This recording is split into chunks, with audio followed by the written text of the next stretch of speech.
Misal lu udah terpatri bahwa seleb kalau jadi anggota dewan itu tidak becus, dan lu ketemu source yang membenarkan itu, lu pindah tuh lu nggak akan bisa melihat bahwa apa iya Uya Kuya bisa serius.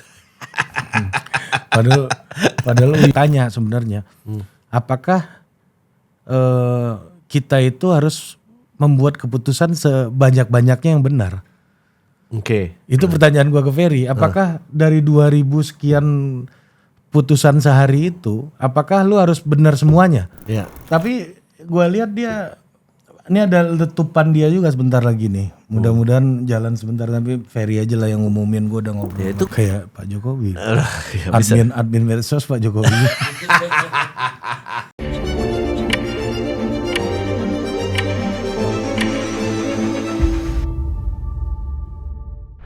Kita kembali lagi di The Authority dan gue bersama Bapak Podcast Indonesia, Adriano Kalbi. Iya, aduh, yes. Belum ada prestasi lain. belum ada masih ini aja. Gue menunggu apa kayak yang lain gitu. Podcast ini kan barang lama sebetulnya. Jadi kemarin pas ketemu sama ada orang kerjanya media monitoring gitu kan. Gak masuk mesin gue Adriano Kalbi.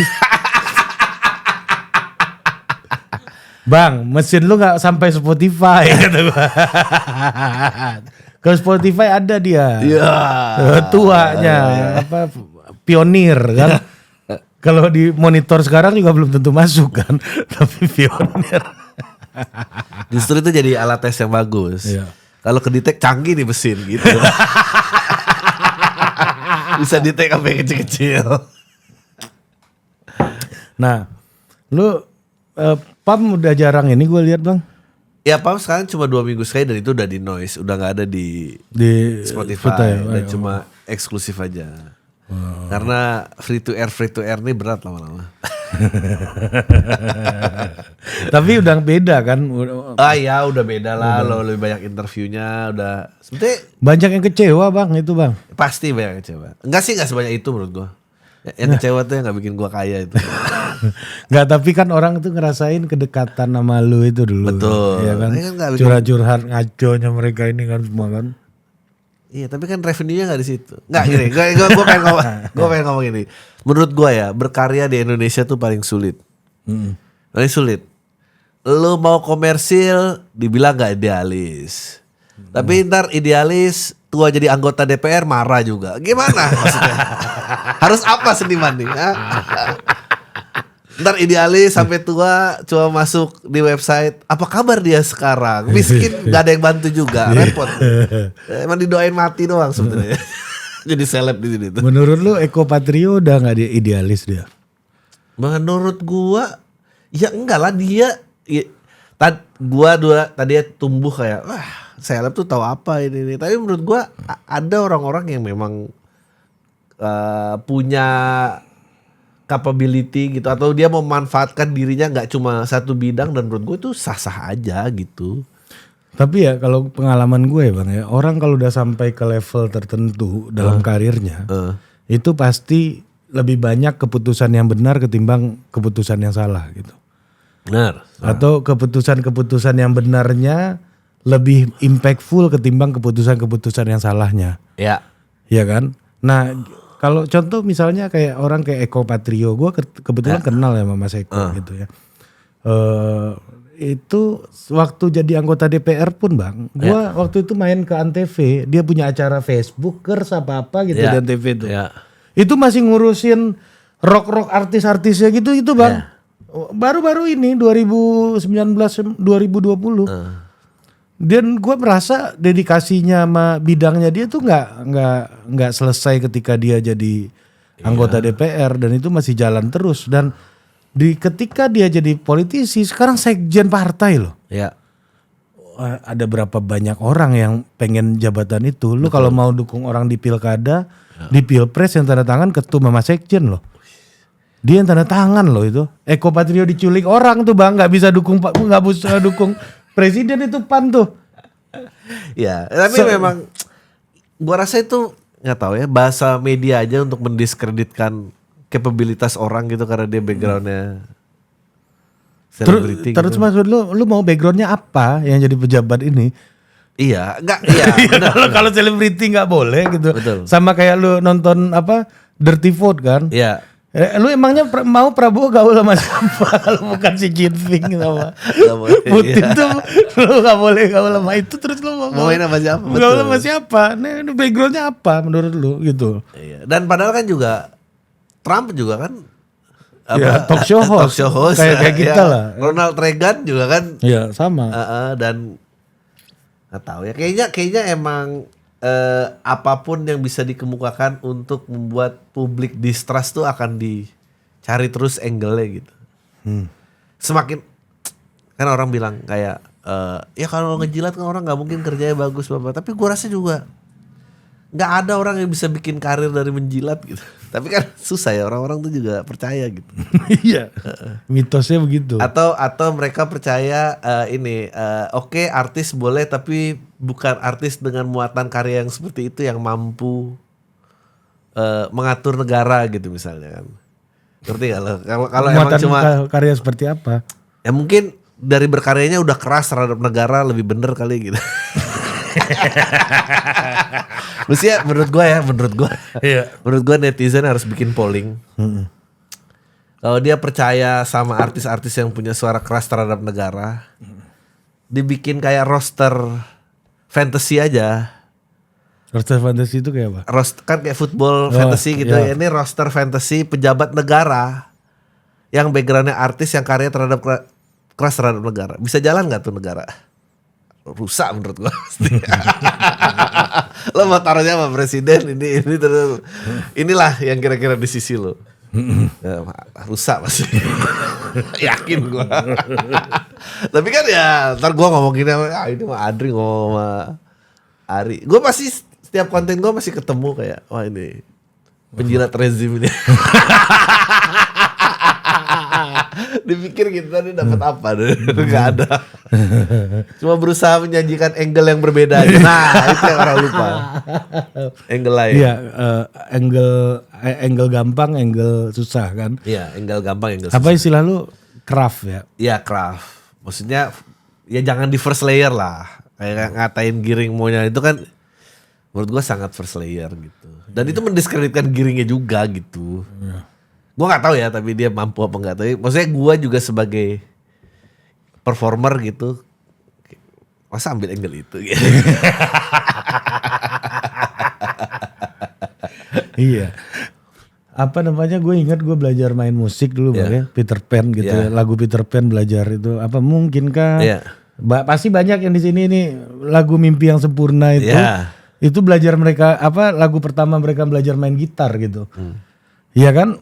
Lu kalau udah makin lama main gitar juga nggak mau kan lagu E minor C G D gitu terus kan.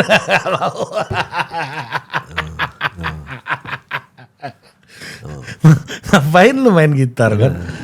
Iya kan? Tahu lah. Sedih. Gue tuh sebetulnya nggak tahu ya. Kerusuhan kemarin tuh itu menurut gue kayak, aduh ini tuh gimana ya gitu. Apa iya gitu? Apa? Maksudnya yang seperti Eko Patrio tuh dicap gak capable tuh keras banget gitu ya. Uya gitu. Tidak Uya gitu. Ya, gue nggak percaya sih. Even dalam bersaing dalam berkarir pun gue nggak berani. Nggak, gue tuh juga heran Bang ya.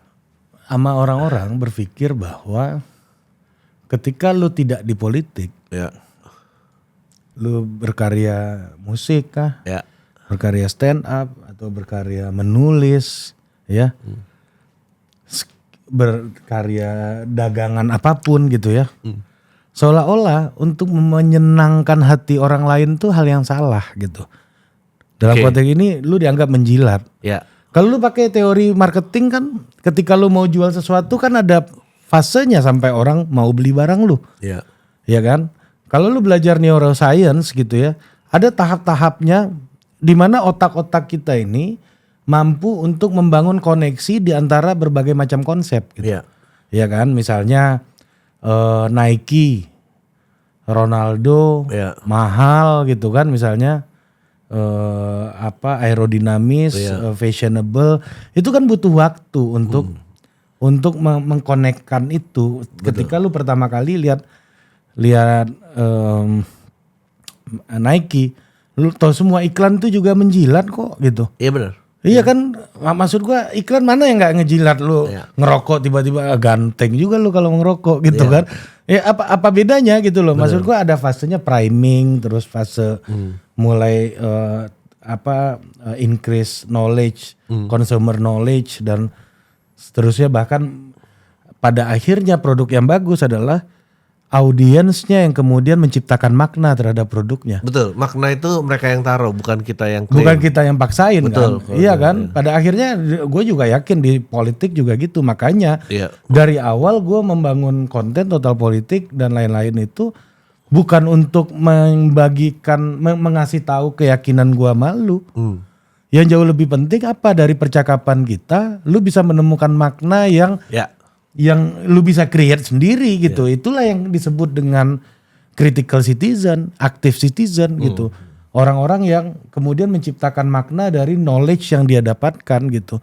Ya otoritas kita yang menciptakan produk kan atau karya kan cuma sampai karya itu lu lepas. Betul. Habis itu lu kan nggak bisa, lu mau klarifikasi kayak apa kayak udah nggak bisa gitu. Dan juga banyak ini yang kita pikir bagus dan mestinya baik ditelan sama semua orang, belum tentu itu yang diamini sama semua orang. Ya karena manusia kan makhluk yang menciptakan makna. Ahmad Dhani itu paling kesel sama Kangen itu. Yang mana? Ahmad Dhani itu kesel sama lagu Kangen. Oh kangennya. Dia sebagai Dewa, pencipta nggak suka. Gue kira kangen band. Nggak, tapi maksudnya di setiap konser Dewa tuh nggak pernah Kangen nggak dibawain gitu. Mau nggak mau. Akhirnya. Daripada diamuk kan. Akhirnya bahkan seorang seniman pun juga tidak punya otoritas terhadap karyanya. Iya kan, kalau lu lihat video klipnya Kangen tuh kan ini nggak Ahmad Dhani sekarang banget sebenarnya ya. Banyak lah kayak video-video kayak John Mayer apa gitu lagi listing track apa yang masuk gitu. Itu yang mau dia buang hampir yang hit semua. Apalagi sekarang kan Bang, di era apa namanya DJ kayak sekarang mix musik ya kan. Bahkan lagu-lagu banyak yang terkenal versi DJ-nya ketimbang versi yang dibikin sama senimannya, karena akhirnya kan si lagu sebuah karya itu kan puncaknya itu adalah dia direinterpretasi lagi oleh audiensnya gitu. Ya yang dimana audiensnya itu mau dengar karyanya, mau menikmati. Enggak di situ level tertingginya. Setelah itu dia menciptakan ulang dari apa yang udah dia dapat dari lu kan gitu. Ya itu yang susah. Mungkin sekarang malah tambah parah karena kemarin ada yang ngebahas tentang perbandingan media dulu dan sekarang, bahkan sekarang tuh udah lebih kayak multiple realities tuh happen at the same time. Jadi makanya makin susah, ada perbedaan dan dia kalau pindah kolam dia makin susah menerima karena itu nggak resonan dengan truth yang dia miliki gitu. Jadi nggak ya. Misal lu udah terpatri bahwa seleb kalau jadi anggota dewan itu tidak becus dan lu ketemu source yang membenarkan itu, lu pindah tuh lu nggak akan bisa melihat bahwa apa iya Uya Kuya bisa serius. Padahal Uya itu udah capek-capek bikin konten advokasi pekerja migran segala macam kan, yang orang ingat tetap itu dan apalah yang ininya dia gitu. Ya.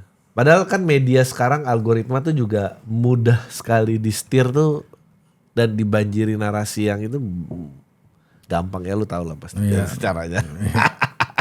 Dihack gitu kan. Manusia bisa dihack kan. Manusia bisa dihack. Karena kita kan bekerja sesuai skrip, sesuai dengan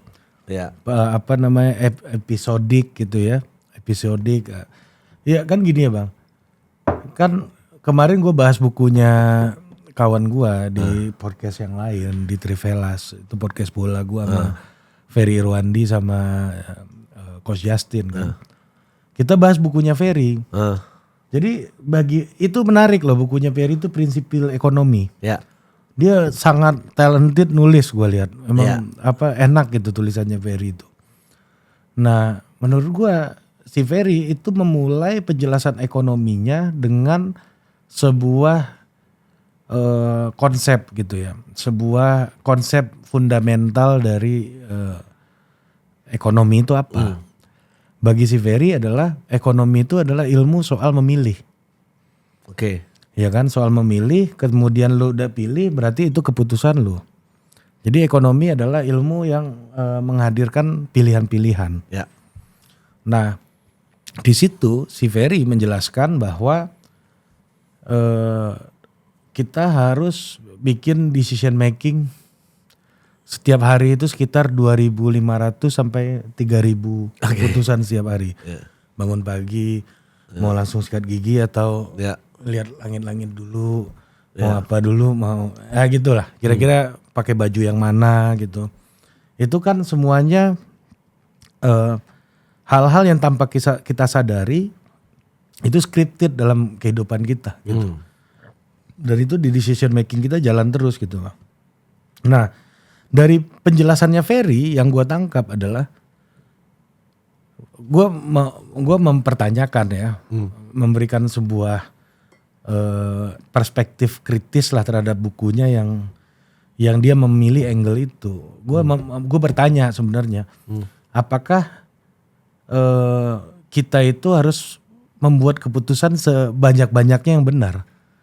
Oke. Itu pertanyaan gue ke Ferry. Apakah dari 2.000 sekian putusan sehari itu, apakah lu harus benar semuanya? Ya. Jadi seolah-olah kayaknya Ferry ingin kita benar semuanya gitu. Oh, oke. Yang gue tangkap gitu dari pernyataannya Ferry. Karena bagi gue keputusan itu gak perlu benar semua. Oke. Lu cukup 1-2 keputusan itu udah bisa mengubah hidup lu. Benar. Nih, ini perspektif angle gue Ya. nih. Dulu gue punya putusan masuk UI, Ya. mundur 1 tahun. Ya. Atau gue langsung kuliah di swasta waktu itu. Karena gue gak ikut ujian masuk SPMB waktu tahun pertama gue lulus kuliah, lulus SMA. Akhirnya gue nunggu 1 tahun. Ya. Gue masuk ke UI, berubahlah hidup gue sampai ke titik gue hari ini, apa yang gue jalanin hari ini gitu. Oke. Nah itu satu keputusan benar aja, yang lainnya gue ngikut aja tuh sistem yang ada, scripted aja ngikut. Ferry sama Bitcoin ini juga begitu kan. Satu aja keputusan. Benar-benar banyak keputusan salah juga. Iya. Bikin dia melenting gitu kan. Dia ngomong cerita terus ambil berapa koin ini. Bilang anulir Ferry itu. Kata Ferry gue gituin kan. Apalagi kalau banyak bener bang. Katanya kan. Iya bener, idealnya kan kayak gitu. Fer. Atau lu tanya gini. Iya kan. Benar yang mana yang menghasilkan lebih banyak daripada Bitcoin kemarin. Kayaknya belum ada lagi. Malaka masih banyak grogotin daripada bikin melenting.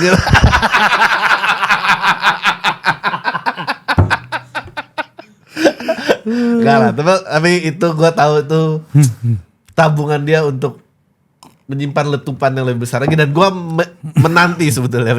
Ferry ada letupan lebih besar lagi, tapi nanti dia umumnya kemarin dia baru habis bangun sekolah di Aceh kan. Ya. Sekolah Malaka nih kan. Ya. Pas banget tuh di daerah-daerah situ kan. Ya. Nah tapi gue lihat dia, ini ada letupan dia juga sebentar lagi nih. Mudah-mudahan jalan sebentar, tapi Ferry aja lah yang ngumumin, gue udah ngobrol. Ya itu kemarin juga ada tuh yang ngomong kayak gitu, kayak pokoknya gue lupa lah, pokoknya gue ngikutin ada Diary of CEO atau apa gitu. Dia juga bilang lu butuh 1. Ini salah nih bisa 100. 1 itu yang lu follow through gitu. Iya gue juga gitu. Nah, prinsip gue dalam hidup kadang lu benar punya nggak nih endurance-nya untuk 1000 kali jatuh gitu. Iya. Ada pepatah Jepang juga kayak 8 kali jatuh naik cari yang ke-9 apa kalau something. Lupa lah. Lalu gue inget lu pepatah Afrika lu ya. Pergi jauh itu. Bijak sekali abang ini. Iya itu kan dulu ada primordial ya. Dia masih Lu kenapa bisa pepatah Afrika? Gak tahu kan nempel aja. Orang tuh sering kayak gini. Gue tuh kayak, bang lu inget gak lu dulu ngomongin? Aduh udah lupa gue. Dia gak tahu kalau gue tuh di sini hiburan aja. Tapi pepatah Afrika masih ingat dong. Masih yang dia bilang kalau mau pergi cepet sendiri kan, kalau mau pergi jauh rame-rame. Apa keputusan hidup lu yang menurut lu kan sama-sama di posisi gua nih. Mungkin energi kita nggak sebanyak Ferry Irwandi kan. Kalau kawan kan energi banyak bang, ya kan. Jadi buat ngejar, gue ngerti Ferry itu backgroundnya dari SMA tuh anak pinter. Dari kecil tuh anak pinter, bapaknya seorang dosen, pengajar ya. yang udah jadi role model intelektualismenya sejak kecil gitu. Kemudian dia kuliah di STAN, lu tahu masuk STAN nggak mudah pada masa itu ya, yang gua alamin karena soal bahasa Inggrisnya STAN itu dulu katanya jauh lebih sulit daripada soal bahasa Inggrisnya SPMB. Pasti. Katanya gitu di masa gua dulu. Nah, Ferry punya SMA-nya itu SMA kayak Taruna Nusantara tapi di Jambi gitu, boarding school gitu ya. Dan ini emang anak juara Bang dari dulu Bang. Anak pinter. Iya kelihatan lah. Ya, memang academically correct gitu loh. Kalau kita kan out. Ya pokoknya gua hoki-hoki lah. Gue tuh ngerasa ada kesamaan gue sama Bang Adri waktu SMA. Nggak dianggap penting-penting banget. Cuma kalau ada keributan bisa tuh teriak dari belakang gitu. Tapi kalau Ferry gue ngerti kenapa dia tulis itu, karena kalau kita baca karya intelektual kita kan, ini skripsi gue dulu, nggak bisa lepas dari background keintelektualannya apa gitu.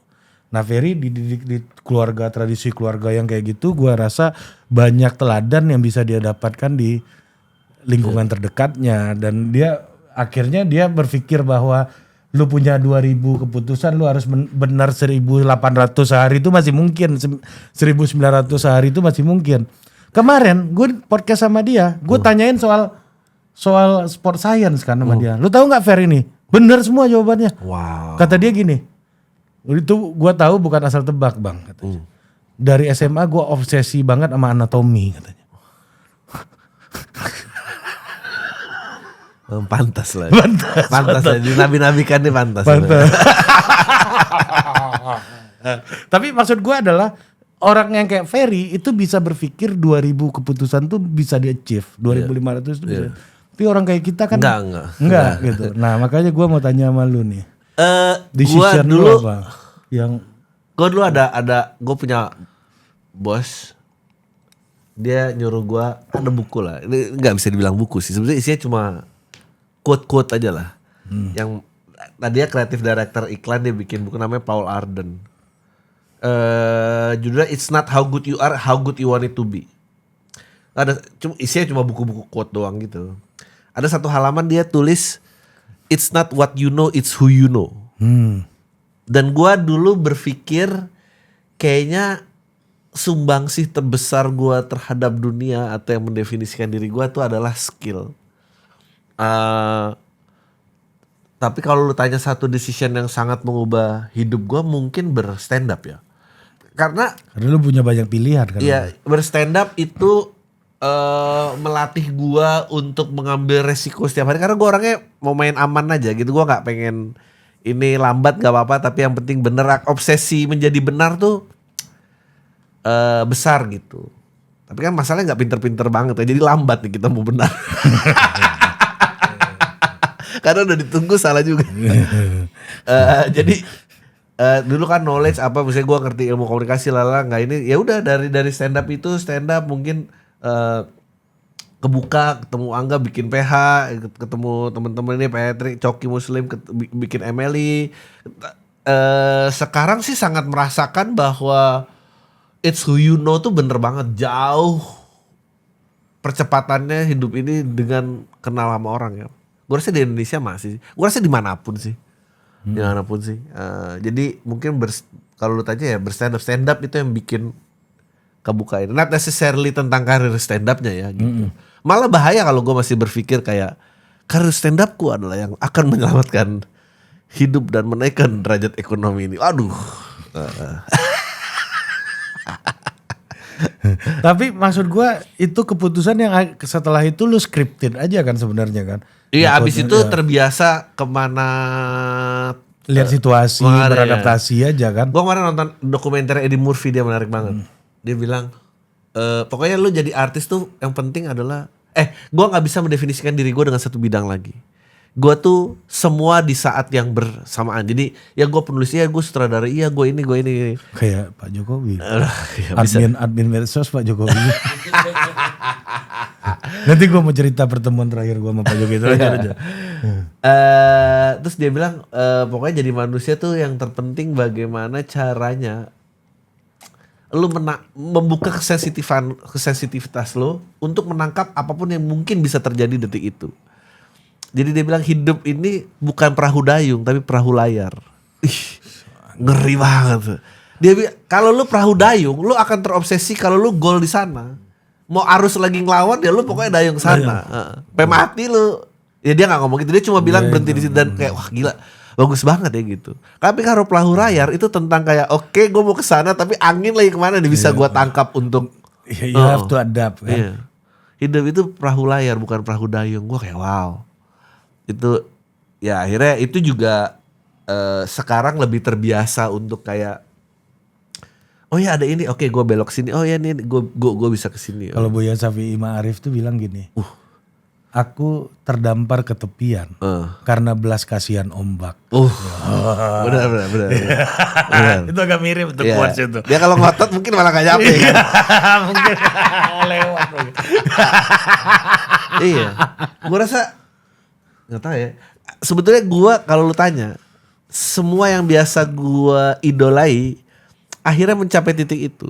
Orang-orang yang tadinya merasa mampu, capable, lalu di ujungnya dia bilang kayaknya gue nyampe sini ternyata hoki deh gitu. Kayaknya hoki, kesempatan ini yang gue. Ini ada kawan gue nih, Ilham namanya. Gak percaya gue ngomongin kayak gitu. Dia nanya gue, lu kan gue tahu lu ini gimana dulu. Katanya. Waktu SMA lu gimana, kita kan sama-sama. Tapi jalan lu beda. Kata dia ke gue kan, ya ini terus terang aja bang, gue menilai gue sukses iya. Ini dalam konteks gue melebihi apa yang pernah gue pikirkan dulu memang. Bukan sukses dalam kategori yang orang-orang umumnya pikirkan ya. Tapi sukses dalam artian gue sudah melewati apa yang pernah jadi mimpi gue. Jadi mimpi gue segini karena gue udah di atas mimpi gue lah. Itu maksud kesuksesan kalau gue menilai diri gue sukses atau enggak iya. Gue udah di atas apa yang pernah gue mimpikan gitu. Nah temen gue nanya itu ke gue sama pertanyaannya. Ya gue sampai sini karena hoki aja. Ya sebenarnya hoki itu simplifikasi lah. Maksudnya kalau mau bongkar ada bisa dicari teorinya bisa usaha kerasnya apa lalala. Bisa. Ya, tapi yang usaha keras kan juga banyak. Ini kenapa gue sebetulnya jatuh cinta sama komedi. Gue bener-bener jatuh cinta sama komedi sampai ke gue lagi berusaha mencari padanan kata yang biar gak kelihatan so intelek. Selain filosofis. Pokoknya mencintai ini sebenarnya karena sampai ke saripatinya. Ya, kayak lu bilang gini, lu tadi kayak Bapak Podcast Indonesia. Itu ngeledek sih. Enggak, tapi sebetulnya gue punya dua pilihan. Mau gue makan dan ini jadi ego gue. Jadi kebenaran. Atau gue bisa memperolok ini. Jadi jadi bahan. Gue selalu bawa itu. Jadi gimana si hoki ini jadi lebih di depan daripada usaha keras gue ini. Karena gue bukan mau jual drama. Gue bisa. Gue bisa dong. Iya kan? Gue bisa lagi nih. Sebetulnya anak istri tuh sekolah gue turunin aja karena semua support mimpi gue. Apa gue bisa bikin cerita kayak gitu. Tapi kan gue komedian ya, sumpahnya gitu kalau gue.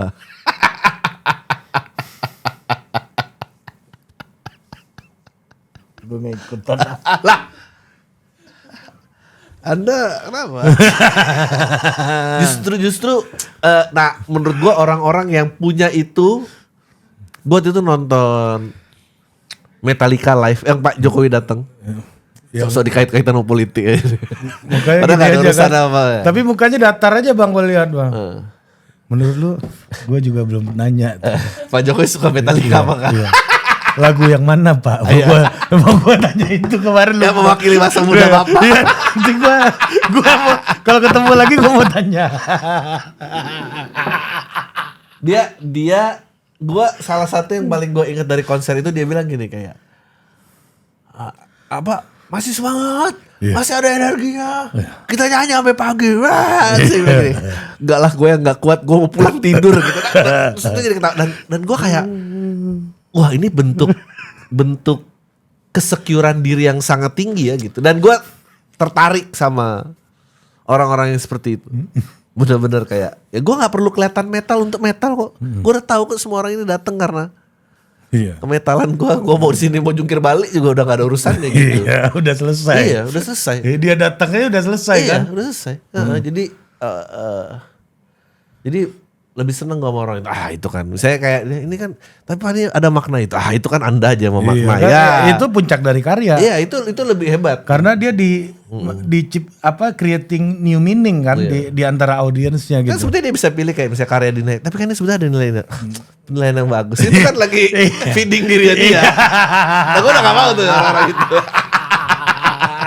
Masih banyak yang gitu-gitu. Apalagi. Kalau Pak Jokowi kan gitu. Apalagi gitu kan. Jadi mungkin ya komedi sangat membawa gua komedi banyak membawa gua ketemu orang baru dan ya punya kesecurean diri yang baik lah. Tapi gua ini salah satu hal yang gua percayai ya. Lu kalau tumbuh besar, ini yang ngomong temen gua si Ilham itu. Ri, gue ini di pasar, gue ini pedagang. Karena orang tua gue di pasar, kakek gue di pasar, ya kan. Ke bawahnya gue juga lebih nyaman untuk kalau gue bekerja di pasar. Karena ini udah gue bukan berarti bilang keluar dari pasar dia nggak bisa gitu. Tapi dia merasa lebih nyaman ketika dia menjalani hidupnya di pasar gitu. Ya bukan berarti dia nggak bisa. Temen gue ini pernah kerja magang di Trans gitu-gitu dulu. Dia kuliahnya komunikasi. Tapi pada akhirnya dia memilih untuk menjalani hal yang dia nyaman gitu di pasar gitu. Nah dia mengatakan bahwa gak mungkin orang bisa nyaman mengerjakan sesuatu itu tanpa generasi sebelumnya pernah contohkan gitu. Lu percaya itu gak? Percaya. Tapi ada pertanyaan lanjutnya menurut gue. Apakah kenyamanan itu harus menjadi tujuannya gitu. Itu kayaknya yang harus di challenge gitu. Ya.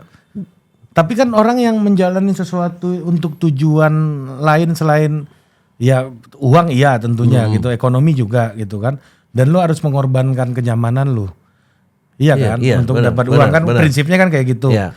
Tapi kan problemnya gini Bang, ketika lu mengurangi kenyamanan lu, ada orang yang kenyamanannya masih kelihatan juga gitu loh. Oh iya. Iya kan, ada yang memang udah business as usual aja, dia ngejalanin itu bagian dari rutinitas aja kan gitu. Ya kan? Itu makanya jangan banding-bandingin sama cerita orang lain. Iya makanya. Kita mau gimana? Iya. Nah itu yang gue ngelihat, lu menurut lu jalan lu di komedi ini ada teladan apa dari generasi sebelum lu?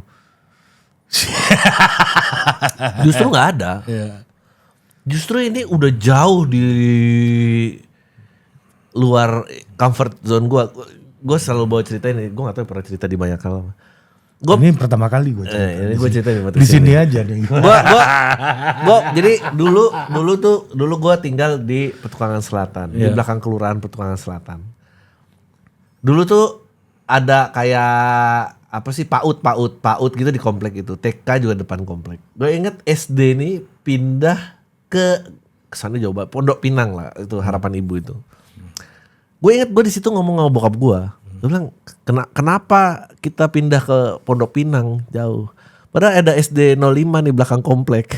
Habis itu ada SMP 110, ada SMA 90, ada Sekolah Tinggi Ilmu Ekonomi Stibakti di situ. Kerja di kelurahan mati taman wakaf komplek aja.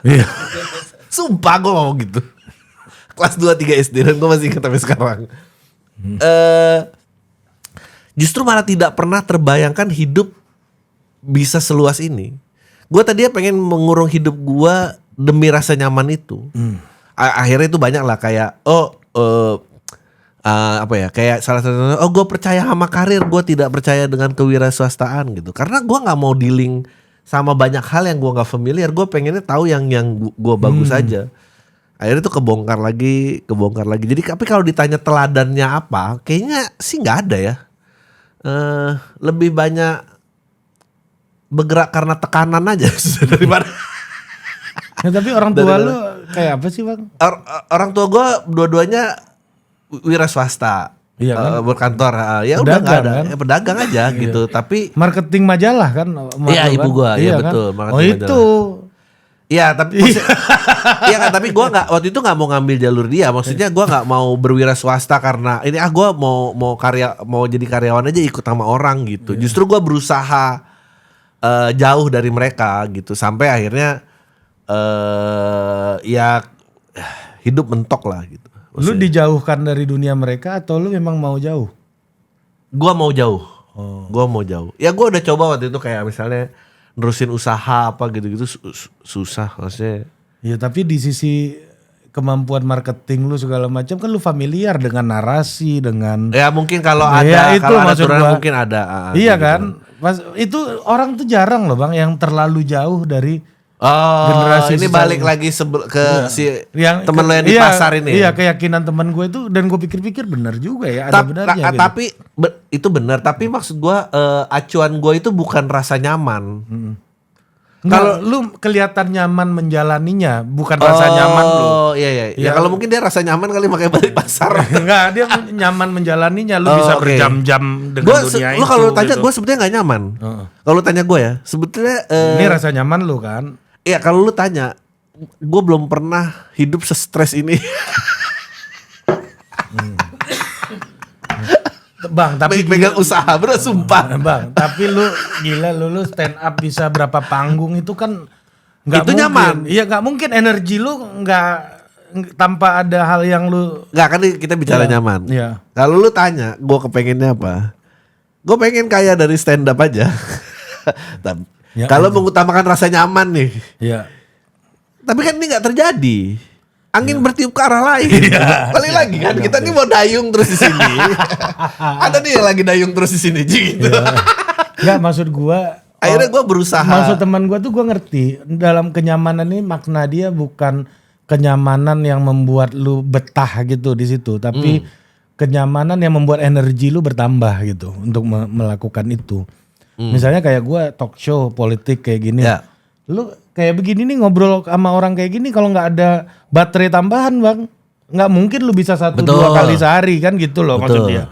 Walaupun selemas-lemasnya lu, nggak tidurnya lu, karena ada energi tambahannya yang memang lu udah familiar dengan dunia ini di subconscious lu gitu ya, lu bisa ngejalanin itu dengan bisa bilang minimal batas bawah lah, bare minimum lah gitu, walaupun nggak perform top performance gitu di saat-saat tertentu gitu. Ya, gua nggak tahu sih apa yang lu cari. Gua kalau lu tanya apakah ada bidang yang familiar dari kewirausahaan orang tua gua? Jawabannya ada. Tapi kalau kenyamanan diri gua sebetulnya jauh dari rasa yang pengen. Kan marketing kan masuk. Iya betul. Itu banyak. Kan lu familiar sama dunia teks. Yang gua nggak tiba-tiba ngebor minyak. Nah gitu kan. itu maksud gua. Itu ya. Gua rasa exposure kreativitas pertama gua adalah dari benda-benda yang mereka cetak dan pasarkan. Itu gua harus bilang ya. Iya benar. Nah tapi melawak sih enggak kayaknya. Itu kan pengembangan. Gue itu karena temen gue itu bilang ke gue kan, lu ini orang tua lu kan dua-duanya jauh dari dunia luar ini. Kan Jokowi jadi presiden nggak stay tukang kayu aja dia. Kan sorry teladan siapa yang dia contohkan? Nggak tahu, jangan-jangan kepala desa kali bapaknya kita nggak tahu kan gitu loh, atau kakeknya. Gue juga berpikir kayak gitu tadinya. Orang tua gue di pasar dua-duanya. Ya kan pendidikannya bisa dibilang nggak terlalu. Tapi mungkin buat temen lo adalah gini. Ya apakah dia mau memakai narasi itu untuk menjustifikasi situasi terakhir dia berada gitu? Enggak sih, dalam artian gini. Dia punya hipotesis bahwa orang kalau nggak punya kenyamanan dalam konteks familiar ya dengan dunia tertentu, dia mungkin itu pasti energinya pasti nggak besar katanya. Ya, mungkin. Tesis dia itu, makanya gua misalnya dia coba ngonten 3 bulan nggak nyampe Bang, tutup kontennya. Tapi gini juga, tapi menurut gua gua nggak sepakat gini. Tapi menurut gua ada effort, ada ngotot ngerti gak lo? Gua tuh nggak sampai ngotot ngerti gak lo? Iya. Dan effort ini bersambut. Gini nih, contoh, gimana pun juga ya, nggak bisa dipungkiri gitu. Gua pernah siaran radio. Itu menjadi fondasi misalnya waktu itu nge-tweet Twitter jadi ini berkembang, ini jadi podcast. Gua nih kalau baru lulus kuliah di mana, terus gua memecah lautan ini, ya terang aja gue 3 bulan habis gitu. Tapi Bang, banyak orang jurusan komunikasi nggak semuanya bisa advertising kayak lu. Oh iya benar. Iya, Enggak, maksudnya itu. gue mau bilang ke temen lo, ya sulit buat dia kalau biasa ini tiba-tiba dia di media dan tidak ada sambutannya. Jadi Iya. energi gue juga tumbuh karena setiap effort yang gue Iya. tembakan tuh sebetulnya ada feedbacknya. Feedback. Iya. Iya. Gue pasti berhenti sih. Gue rasa 3 bulan nggak ada. Feedbacknya. Iya, benar. Kayaknya bukan tentang familiarity juga, tapi tentang Kalau feedback. gue beberapa bulan ngaco-ngaco jalan terus gue dulu. Ya dulu coba lagi ulang. Nggak mau. Nggak mau. Ini kan kita udah dapat ombak kayak gini kan, udah kita ambil yang ini, kita nggak mungkin lagi suruh restart gitu.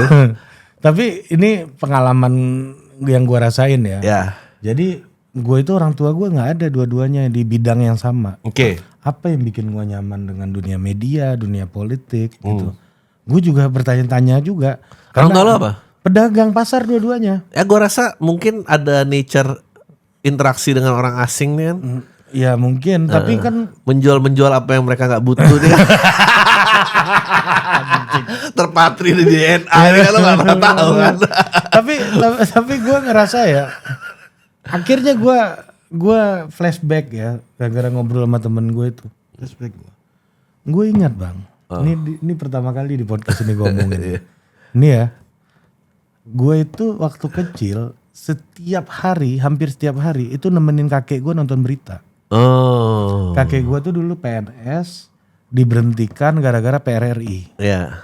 Lagi isu PRRI, Masyumi, dia simpatisan Masyumi, dan dia dianggap affiliated sama PRRI yang dianggap melawan Jawa, yaitu Bung Karno. Oke. Ketika itu kakek gue itu tuh sejarahnya dulu. Jadi berhenti ASN. Nah dia ngelihat, jadi dia kritis sama pemerintahan, ya kan. Nature-nya orang Sumatera Barat ini kan ya sama yang berontak-berontak kan agak dekat gitu ya. Agak familiar lah gitu. Iya kan? Jadi kakek gue itu berhenti dari ASN, akhirnya hidup di pasar, jualan sate. Gara-gara berhenti dari ASN Kementerian Pertanian waktu itu. Nah dia affiliated sama Masyumi, dia Muhammadiyah yang sangat taat gitu ya. Akhirnya tiap hari akhirnya kerjaannya pas pensiun itu nonton berita Bang. Jadi kakek gue meninggal itu adalah momen tersedih dalam hidup gue. Gue itu inget banget, gue pakai jersey Lazio tahun 99-2000, lengan panjang warna biru. Gue nangis Bang. Waktu kakek gue mau dimakamin itu lengan kanan gue sama lengan kiri gue sama-sama basah, dua-duanya. Kayaknya gue gak pernah mengalami momen lebih sedih daripada itu dalam hidup gue. Karena orang dewasa yang pertama kali gue bisa ajak ngobrol itu kakek gue itu. Ini Soeharto lagi ini gitu kan. Nah ini belakangan gue baru sadar. Lu tau gak? Kedua gue sedih siapa yang meninggal? Soeharto. Ini apa hubungannya sama gue? Gue pikir-pikir tuh, nih orang otoriter segala macem lah gitu kan. Nah gue pikir-pikir, kenapa gue bisa sedih? Gue baru nemu jawabannya. Gue berdua sama kakek gue itu momen terindah dalam hidup gue. Nonton TV di situ ada Soeharto. Jadi ini kayak teman imaginer kami berdua gitu loh. Nah gue akhirnya gue tersadar ya, kalau kakek gue masih hidup pasti dia nonton Total Politik. Pasti dia bilang, lu tanya itu dulu tuh sama menteri itu, bohong tuh dia tuh gitu-gitu. Gitu itu pasti ada interaksi yang kayak gitu. Jadi akhirnya gue merasa gue menjalani media-media podcast ini ya.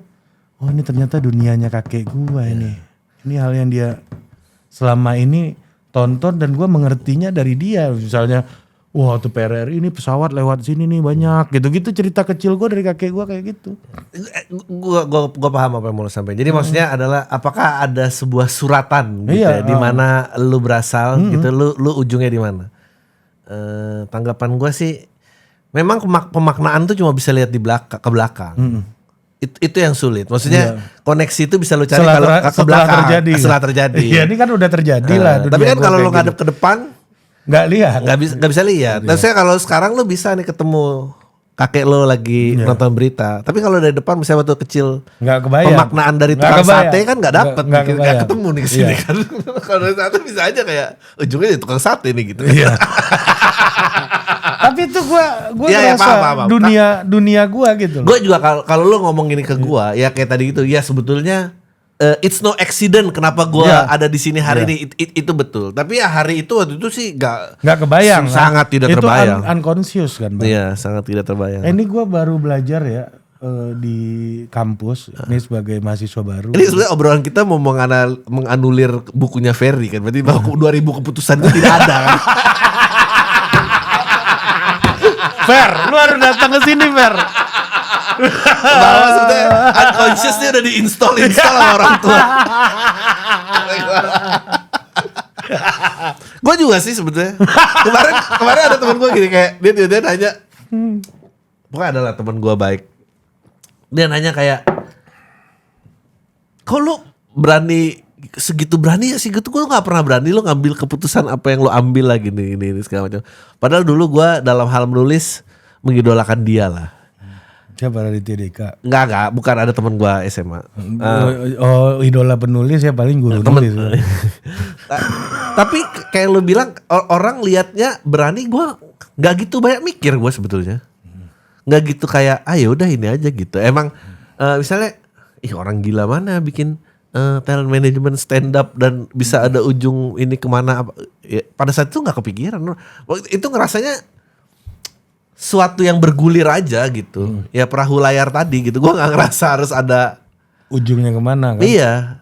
Dan gue mau dayung kemana juga nggak tahu gitu. Perahu layar bukan perahu dayung. Itu Bagus. Ya, tapi yang tadi mau gue omongin ya sebenarnya, ya benar kata lu, kita di saat itu ya nggak tahu. Betul. Karena itu semuanya numpuk di subconscious kita gitu. Ini gue lagi belajar di business school ya. Ya itu menurut riset itu kalau satu kertas putih itu adalah alam pikiran kita, itu dunia sadarnya tuh cuma sedikit banget gitu loh. Percaya, itu gue percaya betul. Sisanya tuh kan terbenam di lautan subconscious gitu, alam bawah sadar gitu. Ya. Nah itu yang di masa depan yang kemudian kita baru bisa lihat ke belakang kan. Ya. Dimana pattern dan skrip kehidupan kita kan kadang-kadang seringkali dipengaruhi subconscious kita untuk menentukan pilihan-pilihan. Jangan-jangan kita nggak bisa milih pilihan yang benar dengan kalkulasi macam-macam. Oh iya, ada benar. subconscious itu gitu loh, maksud saya gitu. Benar. Benar. Kan? Kalau ada orang mau diajarin kayak apapun, dikasih SWOT analisis segala macam, nggak bisa. Ada subconscious tertentu yang dia mengedepankan. Kalau kata sosiolog Max Weber itu value rationality gitu. Ya karena subconsciousnya dibentuknya begitu gitu. Ya maksudnya kalau mengetahui backgroundnya Ferry apa ya Malaka itu no accident kan maksudnya kan. Dia bangun kampus, dia bangun sekolah, kita nggak akhirnya melihat ke belakang dia anak masuk akal, dosen segala macam. Dia udah coba pajak nggak masuk dia. Gak berkembang dia. Masuk Kemenq pun kerjaannya ngurusin video kan. Fair capek-capek aja lo kuliah di STAN. Tapi kan gak bisa dijual bukunya. Tipis halamannya nanti tipis. Ya Paul Arden itu beneran cuma kayak segede gini gitu. Mungkin isinya 30 quote doang kali. Ya mungkin bukunya begitu jadi. Ferry juga bukunya sekali duduk selesai gue baca. Juga gak terlalu tebel gitu. Ya kan Ferry ya pajak gak cocok dia. Ya tapi mungkin nasihatnya kalau buat orang ini yang sulit adalah kayak tadi pemaknaan itu kan ke belakang. Nah ini kan susahnya mungkin ada orang ya tapi kan akhirnya jadi kalau lu mau berusaha pemaknaan ke depan tuh akhirnya jadi banyak alasan aja sih lu jadi akhirnya belum kemana-mana lu udah. Karena orang tua gue begini. Iya udah gini. Gue kemarin ada beberapa komen di TikTok gue lupa lah tiba-tiba baca ada yang ini. Ya lahir di Jakarta Selatan, sekolah di Heart of Jaksel, wajar aja lah dia bisa begini. Gua nggak pernah loh seumur hidup kepikiran bahwa Heart of Jaksel ini ternyata something gitu. Kayak Budi Adiputro juga ya. Heart of Jaksel juga kan. Padahal dia gak tahu Budi itu dulu di sekolahnya gimana gitu. Itu sama kayak Radit tadi gitu. Emang lu dulu ekskulnya apa sih? Gua basket gua gitu. Wah lu sih anak basket. Enggak gue yang cadangan gua gitu. Macam-macam di peran kan. Budi SMA, lu tanya Budi deh, dia SMA suka tawuran kan. Tawuran saking gak ada yang bisa berantem. Anak Kapolda hire SMA lain bos. Karena dia sangkatan sama anak Kapolda. dia bilang sama anak Kapolda, kita hire aja SMA lain. Udah pakai private army dia. Tawuran masa itu. Nah itu tuh juga salah satu hal yang tentang komedi sih yang gue jatuh cinta. Lu gak ngambil belief sesuai apa yang diberikan. Lu berusaha cari. Iya, itu nature-nya komedi kan. Beda sama Pak Prabowo atau Pak Jokowi gitu ya, presiden gitu misalnya ya. Yang omongannya itu kalau bisa ditangkap beneran apa maknanya gitu. Betul. Seperti halnya kalau bisa distorsinya nggak tebal gitu. Iya. Iya kan nggak banyak distorsinya gitu. Kalau komedi kan seni lah pada umumnya. Iya, dia berusaha cari meruntuhkan keagungan menurut gua justru malah. Kayak ini mah enggak gini nih ceritanya dulu dia gitu. Apa lu bilang weapons of the week? Weapon of the week. James Scott. Iya. Ya kan, James Scott, senjatanya orang-orang lemah, ya kan? Komedi itu kan senjatanya orang-orang lemah. Iya. Itu yang menarik sih. Orang kuat nggak ada pakai komedi, orang kuat pakainya pedang gitu kan. Pakai kebijakan, pakai pistol, pakai titah, pakai wahyu, Iya, kalau orang lemah pakai komedi. Gue heran tuh orang merasa kuat tapi pakai komedi. Waduh. Itu pejabat-pejabat yang suka salah jokes gitu. Itu juga gue sebetulnya akhirnya ngeselin loh. Mereka nggak tahu lah. Mendingan nge-keep komedian gak sih untuk ngomong itu on their behalf daripada dia ngomong. Itu kemarin gimana? Si Coki sama Muslim ketemu Wapres tuh. Ya nggak ada dia emang. Gue rasa mereka ya kalau mereka kan itu mereka kalau bertiga nyambung banget loh. Nyambung karena mereka dari zaman roasting itu dan dari zaman itu roasting masih apa dia? Masih calon gubernur Jakarta gitu ya, Pak Jokowinya ya. Iya. Masih enggak. Gibran wali kota Solo. Oh enggak. Mereka waktu ngerosting Kaisang Gibran tuh Jokowinya posisinya waktu itu. Udah presiden. Ya, kan gue ikut waktu itu 2019. Oh iya udah presiden ya. Iya maksudnya bawa kawan kita lah jadi pejabat. Iya dia punya kedekatan itu jadi kan karena orang yang lu tahu remajanya gitu ya. Iya karena generasinya Kaisang itu penonton MLI kan. Iya. Iya kan itu orang-orang first generationnya MLI itu kan. Iya hari ini udah. Iya kan generasi MLI generasi pertama itu kan ya Kaisang umur-umuran segitu. Iya. Seperti halnya termul generasi pertama Anies Baswedan ya. Rame di medsos bang. Sekarang lagi rame ya. Iya Mas Anies muji-muji Pak Jokowi kan. Ya, pilih orang baik katanya kan. Sama kayak gue terakhir ketemu Mas Anies tuh. Ya kan ini kamu kan pasti dukung Jokowi kan gitu. Lagi ngomong apa lah gitu. Iya mas, pokoknya kamu dulu 2014 dukung siapa? Dukung Jokowi gitu. Oh gitunya. Iya kan saya dukung Jokowi gara-gara Mas Anies yang jadi juru bicara. Sejak kapan kamu percaya Anies Baswedan?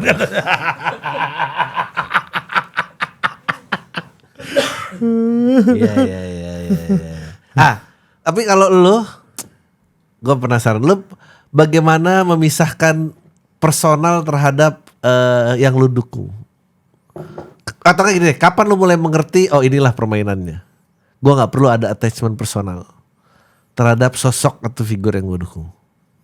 Ini pertanyaan berat juga nih. Cocok juga Bang Adri jadi host di sini. Ya kan maksudnya Ahoker sakit hati ini kan masih banyak kan maksudnya. Gue itu dari awal memang memulai semua ikatan tuh personal bang. Oke.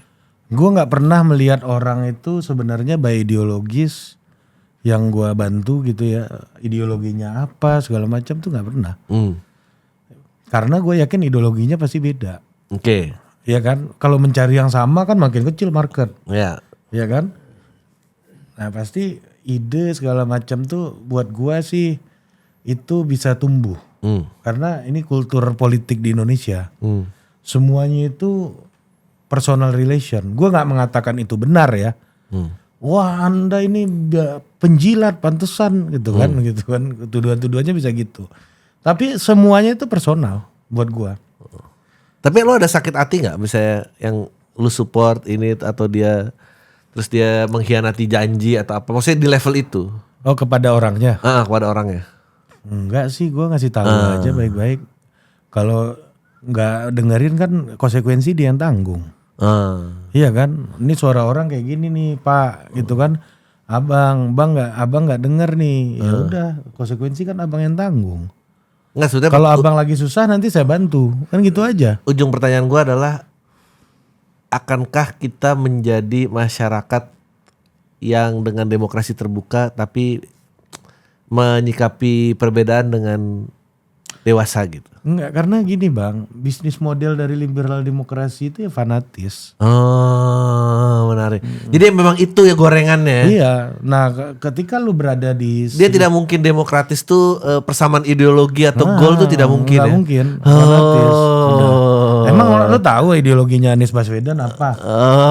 Ya. Ideologinya Jokowi apa? Lu pernah dukung Jokowi kan, jujur aja. Iya. Tahu nggak lu ideologinya apa? Gak tahu. Lu aja soal tambang nggak mau jawab. Tambang bos. Kan ideologi beda, cara mengelola tambang kan beda. Buat gue sih audiens kita belum masuk ke situ ya.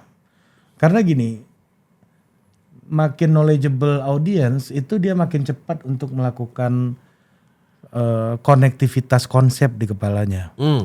Nah kita tuh yang melakukan cepat konektivitas konseptual di kepalanya itu, audiens kayak gitu, itu masih perlu bertumbuh lah. Demokrasi kita baru lah. Gitu. Orang belum terbiasa untuk, gue nggak bilang orang bodoh atau orang tidak berpendidikan ya. Gue mau mengatakan bahwa di dalam politik orang itu masih belum terbiasa untuk melakukan banyak konektivitas konsep di kepalanya. Kalau dibeli barang masih Omega itu menarik. Luar negeri, lu beli luar angkasa gitu kan. Oke. Lu jadi kalau lu beli brand, lu beli nilai. Tapi lu support figur politik itu pasti lebih besar fanatisme. Lebih besar fanatisme.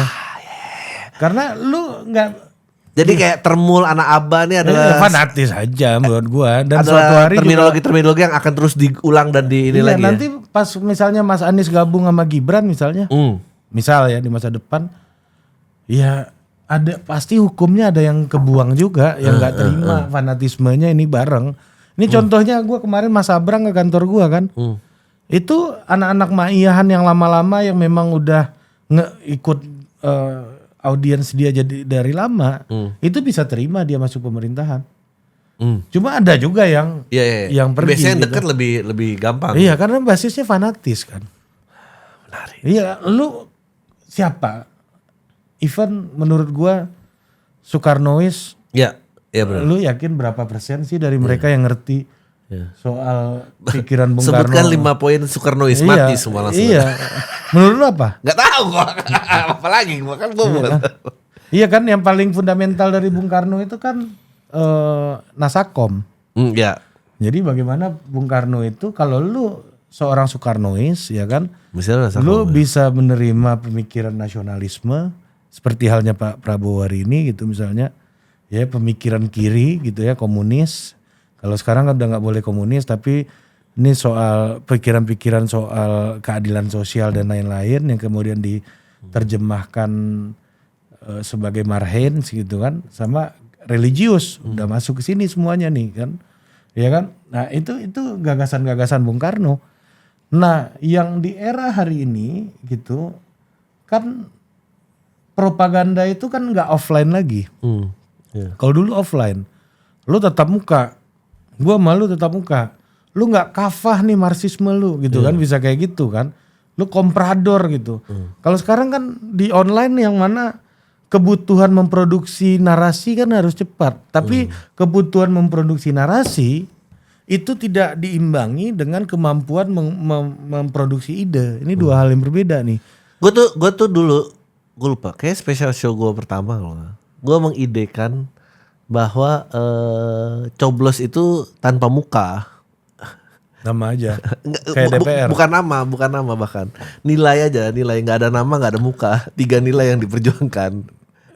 Iya. Tiba-tiba orang coblos, aduh anaknya presiden lagi. Itu bisa setuju nilai nggak setuju figur gitu kan. Atau 3 nama, 3-3-nya sama nilainya. Iya bisa juga. Iya kan, gue pilihan yang menunya sama gitu. Yang beda orangnya. Iya. Justru malah politik Indonesia tuh sebenarnya minim perbedaan. Iya. Nilai. Ya. Amerika itu kan sebenarnya jelas kiri kanan gitu. Karena udah tua. Iya. Dan di situ ya parlemennya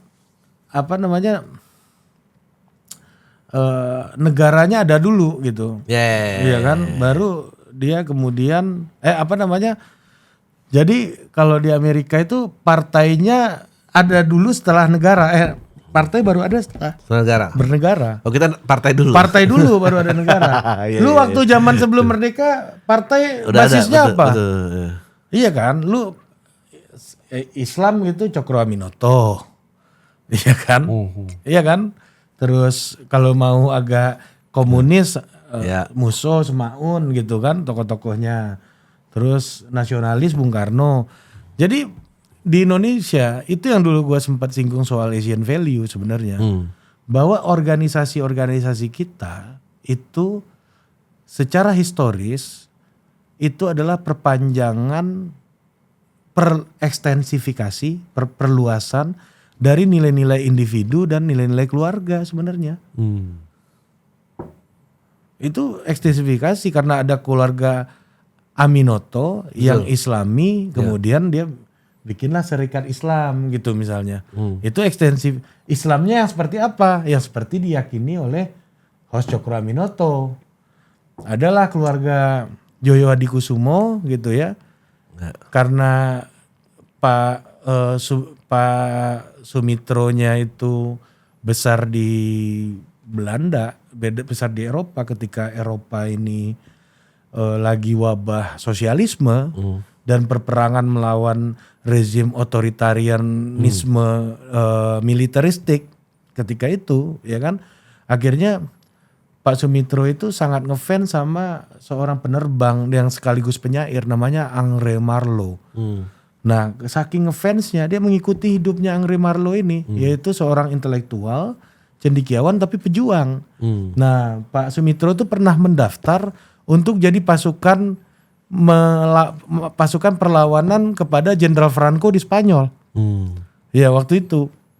Nah, basisnya itu banget ya. Iya, jadi personal banget. Personal banget ya. Keluarga ini pulang berdirilah sosialisme. Cerita-cerita dia tuh ketemu ketemu abang-abangan di Eropa nih bawa ini gitu. Berbeda gitu dengan banyak negara lainnya yang mana partai politiknya setelah ada negara.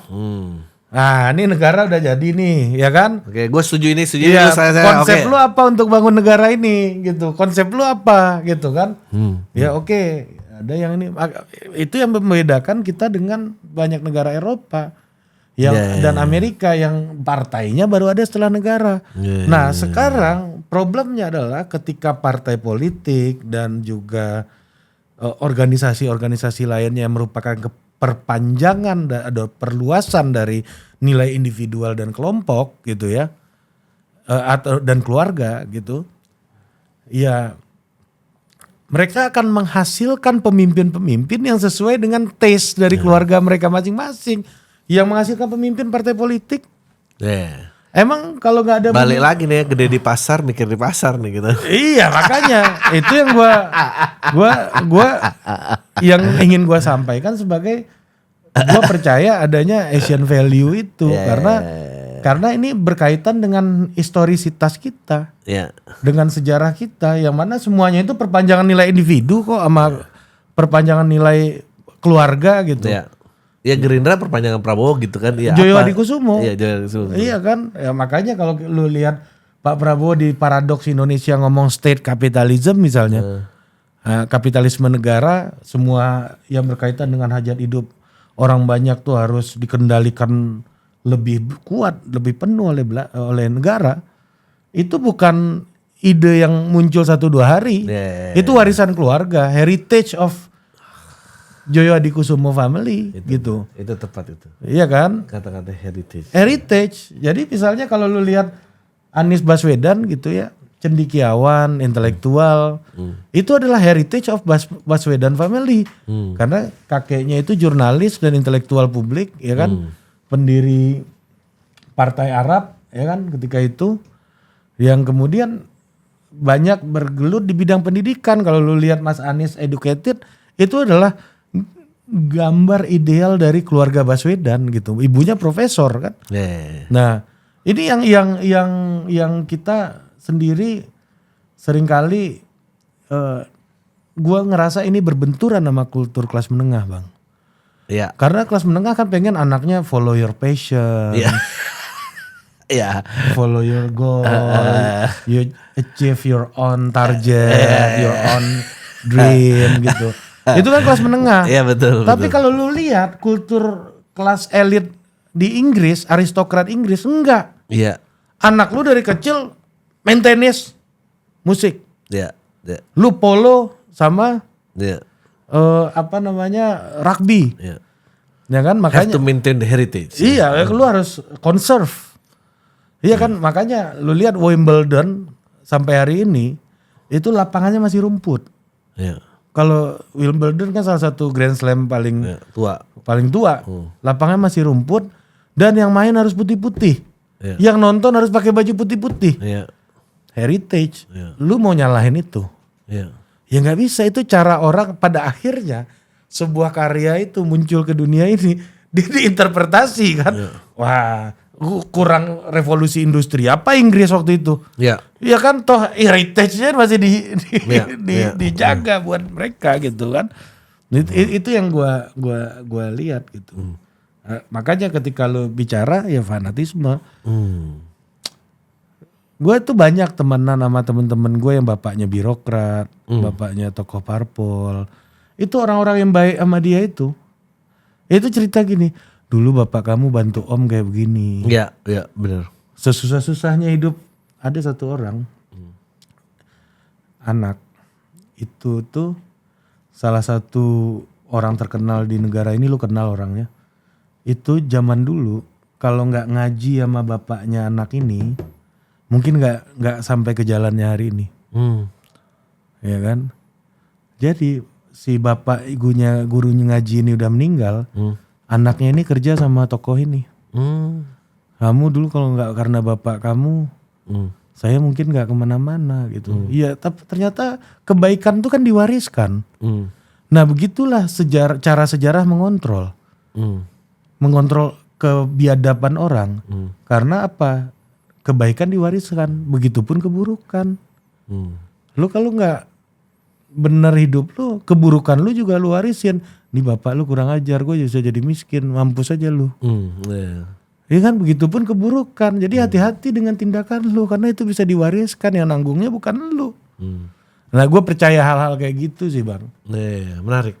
Nggak, karena kalau ngomong gitu ya gue rasa banyak lah. Maksudnya masih banyak mungkin ya kayak tadi lu bilang, mungkin elit Indonesia malah hidup seperti itu. Iya. Hidup dari pertolongan atau kebaikan orang keluarga lain. Iya. Kita kan belum ada nih Steve Jobs nih kan belum ada. Ya mau gimana pun Bu Mega berantem sama Pak Prabowo. Gue yakin mereka ini kalau ngobrol ya ngobrol juga sama-sama anak menteng. Yang satu bapaknya presiden, yang satu bapaknya menteri. Ya fanatis aja yang kelahi-kelahi ini kan. Iya kan. Ya, menarik. Karena bisnis modelnya politik ya harus fanatik. Menarik. Kalau nggak ngapain lu bikin sesuatu kalau nggak fanatik gitu. Itu balik lagi ke fanatik. Ferry juga melakukan hal yang sama. Buat tutup aja. Sampai jumpa lagi.